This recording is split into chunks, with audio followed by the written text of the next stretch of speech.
Assalamualaikum warahmatullahi wabarakatuh. Selamat pagi anak-anak. Apa kabar kalian semua? Semoga kita semua sehat selalu dan selalu dalam lindungan Allah Subhanahu wa taala. Amin ya robbal alamin. Perkenalkan, nama Ibu Dewi Intan Pitaloka. Ibu guru kelas 2 di SD Negeri Simaja. Kali ini Ibu akan membahas tema 4, hidup bersih dan sehat. Pada subtema 1, hidup bersih dan sehat di rumah, pembelajaran 1 dan pembelajaran 2. Sebelum kita memulai materinya, alangkah baiknya kita berdoa. Berdoa menurut kepercayaan masing-masing dimulai. Ya, berdoa selesai. Nah, anak-anak, apakah kalian sudah menyiapkan alat tulisnya? Jika sudah, mari kita lanjut. Nah, karena pada masa sekarang kita masih pada masa pandemi COVID-19. Untuk itu kita harus menerapkan protokol kesehatan. Protokol kesehatannya kita harus terapkan 5M. Yang pertama yaitu dengan memakai masker. Apalagi sekarang harus memakai double masker. Yang kedua, rajin mencuci tangan. Yang ketiga, menjaga jarak. 4, yaitu menghindari kerumunan. Dan yang kelima, mengurangi mobilitas. Ya, sekarang kita akan membahas pada materinya. Sebelumnya, di sini Ibu akan menerangkan materi, yaitu tentang yang pertama, makna dari kosakata. Yang kedua, panjang pendeknya bunyi. Yang ketiga, persatuan dan kesatuan di rumah. Dan yang keempat, ruas garis. Dan yang terakhir yaitu tentang keseimbangan statis. Nah, anak-anak, sekarang kita perhatikan teks tersebut. Nah, pada teks tersebut jangan lupa kita membacanya sesuai tanda baca ya. Ayo anak-anak, sekarang kita membaca bersama-sama. Rumah Dayu bersih dan sehat. Dayu dan keluarga selalu menjaganya. Hidup bersih dan sehat di rumah itu penting. Rumah tertata rapi dan indah. Rumah juga jadi terasa nyaman. Dayu dan keluarga selalu melakukan kerja bakti membersihkan rumah. Nah, hebat. Anak-anak Ibu hebat ya membacanya. Coba kita perhatikan kembali pada bacaan yang tadi. Kegiatan apa yang dilakukan Dayu dan keluarganya? Benar, kegiatan bekerja bakti membersihkan rumah atau kegiatan bersih-bersih. Nah, pada bacaan tadi terdapat kosakata yang berkaitan dengan lingkungan bersih. Coba anak-anak, kosakata apa yang berkaitan dengan lingkungan bersih? Ayo kita cermati. Ya, benar, yaitu bersih. Kemudian ada apa lagi anak-anak? Sehat. Selanjutnya ada apa lagi? Kita cermati kembali ya. Rapi. Dan juga ada indah. Nah, kosakata adalah merupakan makna yang mempunyai kata-kata yang mempunyai makna tersendiri ya, makna sendirinya. Sekarang kita coba pasangkan kosakata berikut dengan maknanya yang sesuai. Nah, pada sebelah kiri, yaitu tadi tentang kosakata yang sudah kita temui pada teks bacaannya. Dan sebelah kanannya merupakan makna yang sesuainya. Sekarang kita coba pasangkan makna yang sesuai dari kosakata bersih. Apa coba maknanya? Ya, benar. Bersih artinya bebas dari kotoran. Sekarang sehat. Sehat artinya apa anak-anak? Ya, bebas dari penyakit. Kemudian rapi. Artinya tertata dengan baik. Selanjutnya indah. Keadaan enak dipandang. Yaitu tadi kosakata yang berkaitan dengan lingkungan bersih. Seharusnya masih banyak lagi kosakata yang berkaitan dengan lingkungan bersih ya. Nah, sekarang ayo kita bernyanyi bersama. Sebelum kita bernyanyi, alangkah baiknya kita mengetahui apa itu bernyanyi. Ya, bernyanyi adalah mengeluarkan suara dengan nada-nada yang beraturan.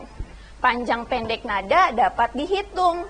Satuan nada ini dinamakan dengan ketukan. Bagaimana cara menentukan ketukannya? Coba kita simak atau kita lihat pada penggalan not lagu Membuang Sampah. Nah, di situ ada angka-angka ya. Nah, angka-angka tersebut memiliki arti, yaitu panjang pendeknya nada. Untuk nada 2 dan di atasnya ada garis, itu dibacanya setengah ketukan. Untuk nada 3 artinya 1 ketukan. Dan untuk nada 3 titik dan 0, kemudian ada garis mendatar di atasnya, dibaca dengan 1,5 ketukan. Nah, coba sekarang kita bernyanyi bersama-sama ya.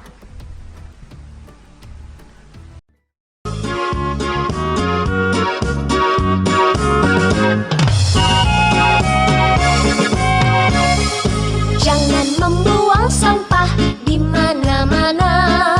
Jagalah kebersihan di lingkunganmu. Sampah di rumahmu, sampah di halaman. Sapu dan bersihkan, taruh di tempatnya. Sapu dan bersihkan, taruh di tempatnya. Jangan membuang sampah di mana-mana. Jagalah kebersihan di lingkunganmu. Sampah di rumahmu, sampah di halaman. Sapu dan bersihkan, taruh di tempatnya. Sapu dan bersihkan, taruh di tempatnya.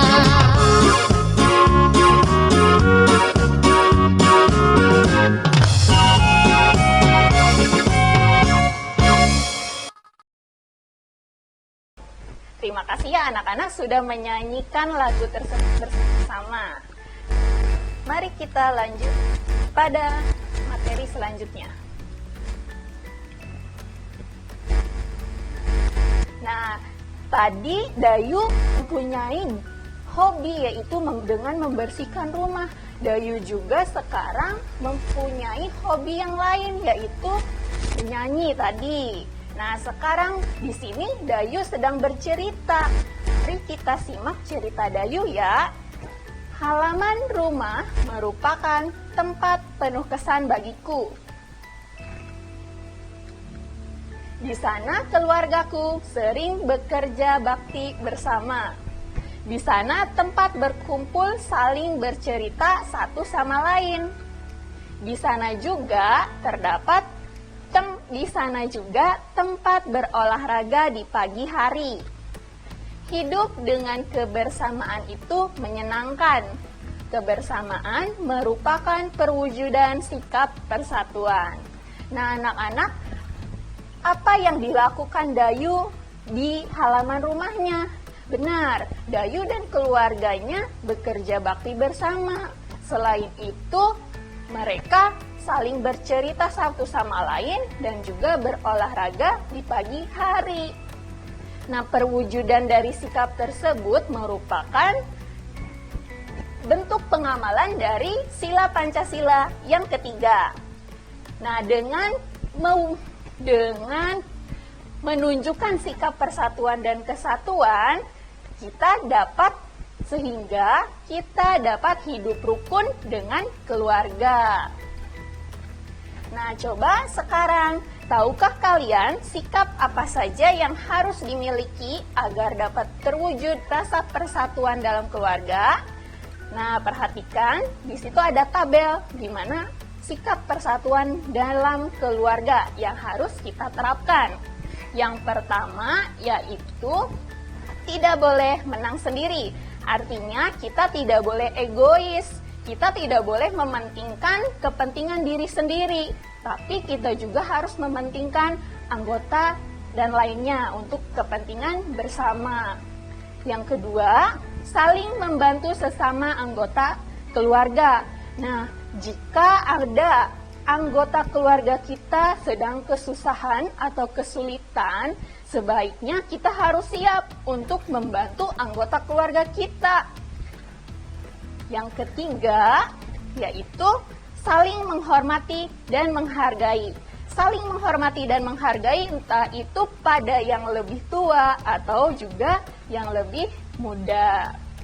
Dan yang keempat, mengakui kesalahan jika berbuat salah. Nah, anak-anak, salah satu sifat orang yang berjiwa besar adalah mengakui kesalahannya jika kita berbuat salah ya. Jadi jangan malu untuk mengakui kesalahan kita jika kita berbuat salah. Dan yang terakhir, selalu bersikap jujur. Bersikap jujur harus kita terapkan di mana saja dan kapanpun. Nah, itu tadi sikap persatuan dalam keluarga. Anak-anak jangan lupa untuk kita terapkan ya pada kehidupan sehari-hari. Nah, perhatikan alat kebersihan berikut. Pada gambar tersebut ada gambar apa anak-anak? Ya, ada gambar keset dan juga serbet. Apa kegunaan dari kedua benda tersebut? Keset itu untuk membersihkan kaki saat memasuki sebuah ruangan, dan serbet atau lap juga untuk membersihkan alat makan. Apakah kalian tahu bentuk dari keset dan serbet tersebut? Benar, keset berbentuk persegi panjang dan serbet berbentuk persegi. Nah, sebelum kita menghitung ruas garis, apa yang dimaksud dengan ruas garis? Ya, ruas garis adalah garis-garis yang membentuk suatu bangun datar. Ruas garis pada bangun datar disebut dengan sisi. Coba sekarang kita perhatikan gambar keset. Nah, karena gambar keset itu sama dengan bentuk persegi panjang. Sekarang kita perhatikan pada gambar persegi panjangnya ya. Kita hitung ruas garis bersama-sama. Nah, ruas garis pertama yaitu ada pada yang di atas ya. Itu ruas garis pertama. Kedua, ada di samping kanan. Ketiga, yang bawah. Dan yang keempat, di samping kiri. Jadi, keset atau persegi panjang memiliki 4 ruas garis. Nah, selanjutnya serbet atau lap. Serbet atau lap sama juga merupakan bangun datar dari bentuk persegi ya, dari bangun datar persegi. Sekarang kita hitung ruas garisnya. Ya, 1, kemudian samping kanan, 2, selanjutnya bawah 3, dan samping kiri 4. Jadi, serbet atau persegi memiliki 4 ruas garis. Coba sekarang ada soal, hitunglah ruas garis pada bangun datar berikut. Yang pertama gambar apa anak-anak? Segitiga. Dan yang kedua ada gambar trapesium. Mari kita hitung ruas garis bersama-sama ya. Nah, yang pertama sebelah kiri, itu 1. Yang kedua sebelah kanan, 2. Dan yang ketiga bawahnya. Jadi, ruas garis pada segitiga adalah 3 ruas garis ya. Dan sekarang trapesium. Kita hitung. Ya, yang pertama, kedua, 3, dan juga 4. Jadi, trapesium memiliki 4 ruas garis. Bagaimana anak-anak? Mudah bukan menghitung ruas garis? Ya, hebat karena kalian anak yang hebat. Nah, sekarang kita akan masuk materi PJOK, yaitu tentang keseimbangan statis. Keseimbangan statis adalah keseimbangan tubuh dalam posisi diam. Nah, contohnya seperti ini. Nah, keseimbangan statis itu keseimbangan tubuh dalam posisi diam. Contohnya gambar pertama. Itu berdiri menggunakan 1 kaki. Yang kedua, duduk mengangkat dua kaki. Dan yang ketiga, posisi kapal terbang.